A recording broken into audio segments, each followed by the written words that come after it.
Bob Dylan sat quietly. He reached into his jacket pocket. He pulled something out. And the four Beatles froze. The Delmonico Hotel, New York City. August 28, 1964. Room 1412. The Beatles had just finished their concert at Forest Hills Tennis Stadium. 20,000 screaming fans. Police barricades. Chaos in the streets. Now, past midnight, they sat in this cramped hotel room with a man they'd never met in person but whose music had already changed the way they thought about songs. Bob Dylan was 23 years old. The Beatles, John, Paul, George, and Ringo, ranged from 21 to 24. They were all young. All famous. All supposedly at the top of their game. But only one of them understood what was about to happen. The room was dim. A single table lamp cast warm shadows across the walls. Vintage wallpaper. Heavy curtains. The smell of cigarette smoke and hotel air conditioning. A wooden coffee table sat between them. Dylan in the worn armchair, the four Beatles clustered on the couch and chairs opposite him. They'd been talking for maybe 20 minutes. Small talk. Music. America. England. The conversation had that awkward quality of people who respect each other but don't quite know how to bridge the gap between admiration and friendship. Dylan had been quiet for most of it. Listening. Watching. That half-lidded gaze that made people wonder if he was bored or analyzing everything or both. Then, without warning, he leaned forward. His hand went to his jacket pocket. John Lennon stopped mid-sentence. Paul McCartney's eyes followed Dylan's hand. George Harrison leaned in slightly. Ringo shifted in his seat. Dylan pulled out a small rolled object. He held it between his fingers, studying it for a moment like he was considering whether to proceed. Then he looked up at the four young men across from him. "You ever tried this?" he asked. His voice was quiet, almost casual. Like he was offering them tea. The Beatles stared at what he was holding. A joint. Dylan didn't explain himself. He never did. To understand what happened in that hotel room, you need to understand what the Beatles were in August 1964. They were the biggest band in the world. "I Want to Hold Your Hand" had exploded across America 6 months earlier. Their first Ed Sullivan appearance had drawn 73 million viewers.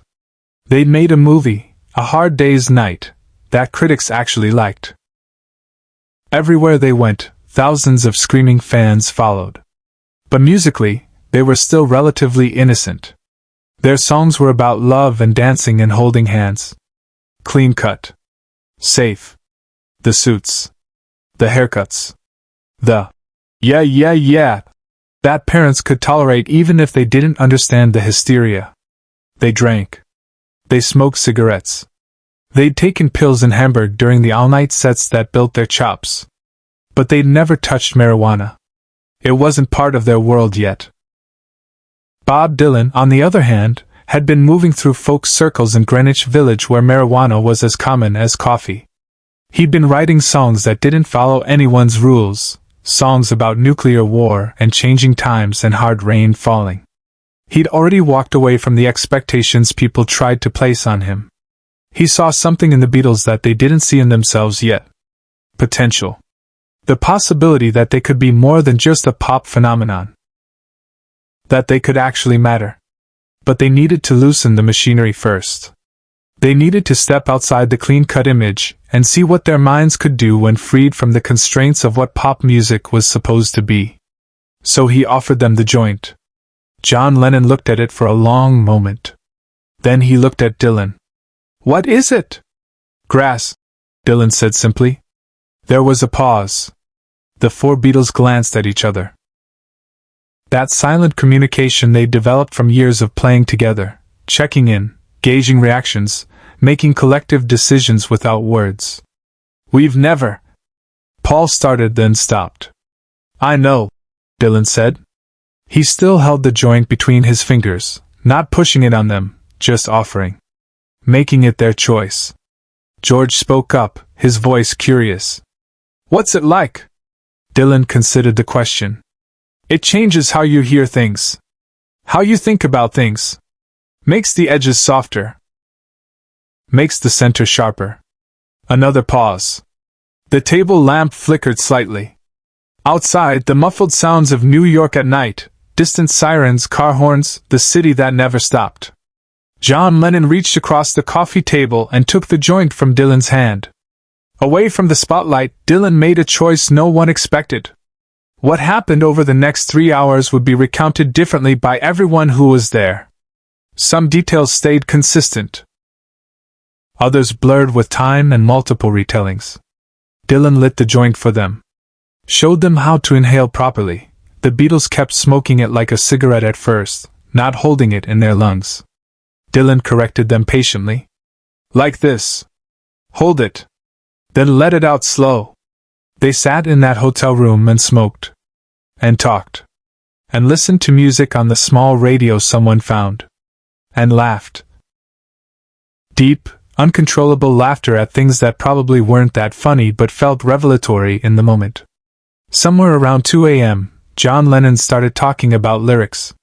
About how Dylan's songs said things. Real things. Not just, I love you, and hold my hand, but actual ideas about the world. How do you do that? John asked, his voice serious despite the haze. How do you write about things that matter without sounding like you're preaching? Dylan shrugged. You don't write to preach. You write to ask questions. The answers are someone else's problem. Paul was fascinated by Dylan's disregard for traditional song structure. You just change the melody whenever you want? You don't care if it fits the formula? What formula? Dylan asked, and Paul realized he'd been following formulas without even knowing it. George wanted to talk about influences. Where Dylan got his ideas, which folk singers he'd learned from, how he decided what to keep and what to discard from tradition. Even Ringo, usually quiet, asked questions about performing, how Dylan handled audiences, whether he cared if people understood his songs, why he seemed so indifferent to fame. Dylan answered everything with that characteristic mix of directness and evasion. Saying a lot without really explaining. Pointing toward truths without spelling them out. Around 4 a.m. someone. Accounts differ on who suggested they try writing something together. Just mess around. See what happened when Beatles met Dylan with their inhibitions lowered. They never finished anything that night. But they played with ideas. Chord progressions that went somewhere unexpected. Lyrics that didn't rhyme on purpose. Melodies that shifted mid-song. The Beatles left that hotel room as the sun was rising. Dylan stayed behind, probably already thinking about something else. But something had cracked open in those 4 young men from Liverpool. Subscribe and leave a comment, because the most important part of this story is still unfolding. The immediate effects were subtle. When the Beatles returned to the recording studio a few months later, they started experimenting. I feel fine. Had that feedback opening, intentional distortion, which was almost unheard of in 1964. George started exploring different guitar sounds. John's lyrics began getting more introspective. But it was 1965 when the real shift became obvious. Help! Was the first song where John Lennon wrote from personal vulnerability instead of pop formula. He was actually asking for help, expressing real anxiety and confusion, not just crafting a catchy hook. Norwegian Wood came next, George's sitar, John's oblique storytelling, lyrics that didn't spell everything out but made you think about what was really being said. Then, Rubber Soul. Then, Revolver. Then everything that came after. The evolution wasn't just about marijuana, of course. The Beatles were talented enough to have grown regardless. But that night with Dylan accelerated something. Gave them permission to break their own rules. Years later, in 1970, John Lennon was asked about the turning point. When did the Beatles stop being a pop band and become something else? He thought for a moment. Then he said, Dylan. The interviewer asked him to elaborate. We met Dylan in '64, John explained. In a hotel room in New York. He turned us on to Grass.